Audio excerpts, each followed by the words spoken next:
Saya Nur Iza Azwa binti Alsan. Saya Mimi Marliani binti Abdul Main. Saya Masrina binti Alminyo. Saya Syarifah Syahira binti Syarif Zainal Abidin. Kalau tahu bunga setanggih dari Melayu sebelah barat. Assalamualaikum, selamat pagi. Kusapa engkau dengan hangat. Bismillahirrahmanirrahim. Pada hari ini, kumpulan kami akan menerangkan tentang puisi tradisional, yaitu pantun. Kami memilih pantun nasihat sebagai tajuk kami. Pantun ini merangkumi 7 rangkap. Selain itu, kami mengambil pantun nasihat ini daripada sumber buku puisi tradisi yang ditulis oleh Muhammad Yusuf Muhammad Nur dan Dr. Abdurrahman Kaid, serta diterbitkan oleh penerbit Fajar Bakti 1996. Baiklah, tanpa membuang masa lagi, saya akan mengupas dan menerangkan apakah tema yang terdapat dalam pantun nasihat ini. Tema yang terdapat dalam pantun nasihat ini ialah nasihat yang dijadikan panduan hidup kepada masyarakat agar sentiasa melakukan kebaikan. Hal ini demikian kerana pelanggaran norma dalam masyarakat akan membawa keburukan dalam kehidupan. Seperti yang kita tahu dan seperti yang kita lihat, pada masa kini terdapat banyak isu-isu yang melibatkan masyarakat, lebih-lebih lagi kepada golongan remaja dan golongan muda. Hal ini sangat membimbangkan dan pantun ini dijadikan satu platform untuk memberi panduan kepada masyarakat dan memberi nasihat kepada masyarakat untuk sentiasa berwaspada dalam melakukan apa jua yang mereka inginkan sebagai panduan hidup mereka. Baiklah, kita beralih kepada persoalan yang terdapat dalam pantun nasihat ini. Persoalan yang pertama ialah sentiasa melakukan kebaikan dan menghindarkan keburukan. Hal ini demikian kerana kita sebagai manusia biasa tidak lari dari melakukan kejahatan. Oleh itu, banyak perkara-perkara yang boleh kita hindarkan dari melakukan perkara buruk, seperti melakukan perkara-perkara yang berfaedah bersama keluarga maupun kawan-kawan. Antara perkara-perkara yang boleh kita lakukan untuk menghindarkan perkara-perkara buruk yang kita lakukan ialah melakukan kerja-kerja amal dan beriadah bersama keluarga maupun kawan-kawan. Seterusnya, persoalan yang kedua ialah melakukan perbuatan haram akan membawa kemudaratan.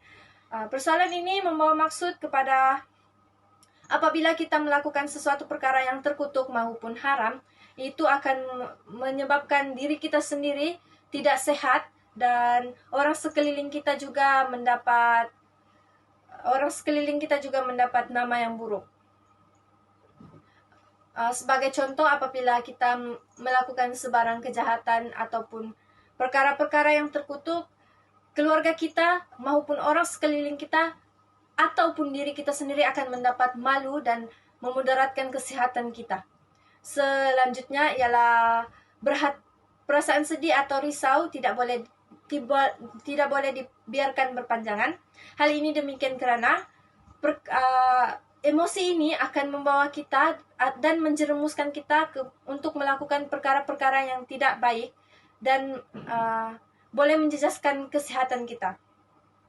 Oleh itu, apabila berasa sedih ataupun risau, kita memerlukan seseorang untuk berbicara dan meluahkan agar perkara itu tidak menjadi beban dalam diri kita. Seterusnya ialah berhati-hati apabila mengungkapkan tutur kata kerana apabila tersilap berkata-kata buruk padanya. Hal ini demikian kerana apabila kita melontarkan sesuatu bicara atau kata-kata, tanpa kita sadari ada setengah pihak yang akan tersinggung dan terasa hati dengan kata-kata yang kita lontarkan. Hal ini akan memburukkan silaturahim yang telah terjalin antara kita dan seseorang tersebut. Oleh itu, bak kata pepatah, lidah lebih tajam daripada mata pedang. Umpama itu adalah betul kerana kata-kata yang kita lontarkan boleh menyebabkan kita ataupun orang lain terguris dan terasa hati dengan apa yang dilontarkan itu. Seterusnya ialah persefahaman antara suami istri mampu menjalinkan kebahagiaan rumah tangga. Mendirikan rumah tangga adalah satu perkara yang membahagiakan. Perkara ini akan lebih membahagiakan kita apabila kita mendirikan rumah tangga bersama orang yang sangat kita cintai. Namun dalam mendirikan rumah tangga berbagai cabaran dan dugaan yang akan kita hadapi. Namun persefahaman yang terjalin antara suami dan istri itu akan menjadikan itu sebagai satu jalan untuk kita merasa bahagia. Seterusnya yaitu budi bahasa amatlah penting dalam hidup bermasyarakat. Dalam hidup bermasyarakat, budi bicara adalah amat penting kerana dalam hidup bermasyarakat kita menemukan pelbagai jenis masyarakat dan pelbagai jenis budaya. Budi bahasa itu penting untuk saling menjaga silaturahim antara masyarakat dan antara kita dan orang-orang sekeliling kita. Akhir sekali yaitu adat orang merantau mestilah pandai membawa diri di tempat orang. Hal ini demikian apabila kita merantau di tempat orang, kita haruslah menghormati dan mengetahui adat resam ataupun budaya yang mereka bawakan. Kita seharusnya tidak melakukan perkara-perkara yang boleh menyinggung dan merosakkan hubungan antara mereka. Oleh itu, sebagai anak rantau, kita seharusnya pandai membawa diri di tempat orang agar tidak terjerumus dengan perkara-perkara yang tidak baik. Akhir kalam daripada saya, jika ada jarum yang patah, jangan disimpan di dalam peti. Jika ada salah kata, jangan disimpan di dalam hati. Sekian daripada saya. Wabillahi taufiq wal hidayah. Assalamualaikum warahmatullahi wabarakatuh.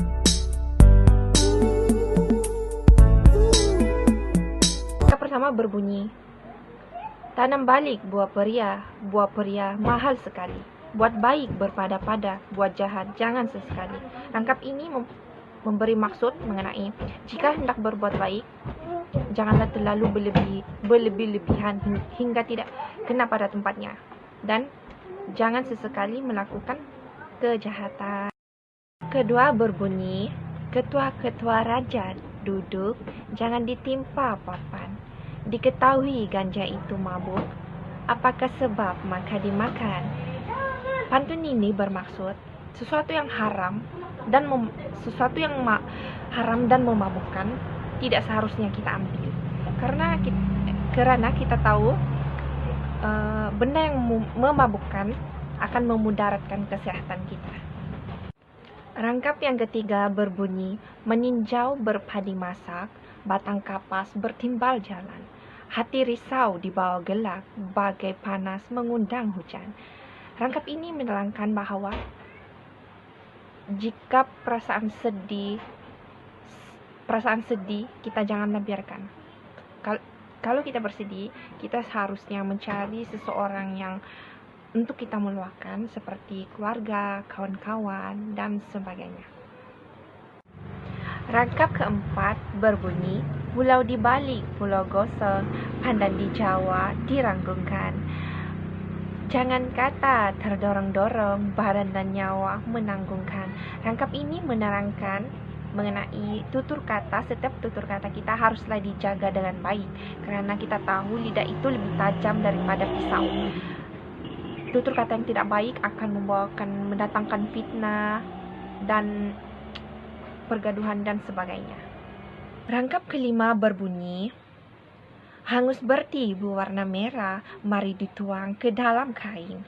Suami yang letih, usah dimarah, kelak terbang ke bunga lain. Rangkap ini menerangkan suami yang tengah letih ketika balik dari kerja tidak seharusnya dimarah, sebab takut nanti ia akan berlaku pergaduhan dan menyebabkan hubungan rumah tangga itu menjadi renggang dan suami akan mencari perempuan lain. Rangkap keenam berbunyi, anak Cina membawa surat, Dari Perak langsung ke Delhi. Hidup di dunia biar beradat. Bahasa tidak dijual beli. Rangkap ini menerangkan mengenai ketika hidup di dunia kita haruslah mementingkan adat berbudi bahasa, dan bahasa itu tidak dijual beli. Karena kita tahu bahasa itu melambangkan bangsa asal-usul seseorang. Rangkap yang ketujuh berbunyi, pisang kelat digonggong helang, jatuh ke lubuk Indragiri. Jikalau berdagang ke rantau orang, baik-baik membawa diri. Rangkap ini membawa maksud mengenai seseorang yang merantau ke tempat orang haruslah baik-baik membawa diri agar terhindar daripada kejutan budaya dan sebagainya. Assalamualaikum dan salam sejahtera saya ucapkan kepada cikgu dan juga rakan-rakan. Saya Mastrina binti Alminyo, pemegang Kap Matriks BA 19110515 akan membentangkan bahagiannya seterusnya, di mana saya akan membentangkan bahagian bentuk dan juga unsur bunyi yang terdapat dalam pantun nasihat ini. Pertama sekali, pantun nasihat ini merupakan pantun yang berbentuk terikat dan ianya terdiri daripada 7 rangkap keseluruhannya. Dan pantun ini juga mempunyai 4 baris dalam serangkap. Selain itu, pantun ini juga mempunyai pembayang dan juga maksud. Contohnya pada rangkap pertama, di mana 2 baris di atas merupakan pembayang bagi pantun ini dan 2 baris di bawah pula merupakan maksud pantun nasihat ini. Malah untuk jumlah suku kata pantun ini adalah antara 7 hingga 11 suku kata dalam sebaris. Bukti pada rangkap kedua baris 2 dan 3. Selain itu, jumlah patah perkataan pantun ini pula antara 3 hingga 5 patah perkataan dalam sebaris. Contohnya pada rangkap kedua, baris kedua yang menunjukkan ianya mempunyai 3 patah perkataan, dan untuk rangkap keempat, baris pertama pula menunjukkan ianya mempunyai 5 patah perkataan dalam sebaris. Rima akhir bagi pantun nasihat ini pula adalah tidak sama, yaitu AB. Contoh yang ditunjukkan pada rangkap ketiga tersebut. Untuk bahagian seterusnya pula adalah bahagian unsur bunyi, di mana terdapat 2 unsur bunyi yang ada dalam pantun nasihat, yaitu asonansi dan juga aliterasi. Asonansi merupakan pengulangan huruf vokal pada baris yang sama. Contoh pada rangkap kedua, di mana pengulangan huruf vokal E sebanyak 8 kali dapat dilihat dalam baris terakhir rangkap tersebut. Dan pengulangan huruf vokal E dalam pantun nasihat ini sememangnya mampu meninggalkan kesan kelembutan dan keindahan pada irama pantun tersebut. Manakala untuk aliterasi pula, ianya merupakan pengulangan huruf konsonan pada baris yang sama. Contohnya pada rangkap keempat, pengulangan huruf konsonan N sebanyak 7 kali dapat dilihat pada baris terakhir rangkap tersebut, di mana pengulangan huruf konsonan N dalam pantun nasihat ini juga dapat menimbulkan kesan keindahan atau kemerduan bunyi dalam pantun ini. Oke, itu sahaja daripada saya, dan untuk bagian seterusnya pula akan disambung oleh rakan saya. Sekian, terima kasih. Gaya bahasa yang terdapat dalam pantun ini adalah yang pertama inversi seperti buat jahat dibalas jahat. Yang kedua adalah penggunaan unsur alam seperti buah peria, padi, kapas, panas, hujan dan pulau. Yang ketiga adalah repitasi seperti buah peria yang terdapat dalam rangkap pertama, baris pertama dan kedua. Dan yang keempat adalah simile, iaitu bagai panas mengandung hujan. Nilai pengajaran yang terdapat dalam pantun ini adalah yang pertama, baik hati.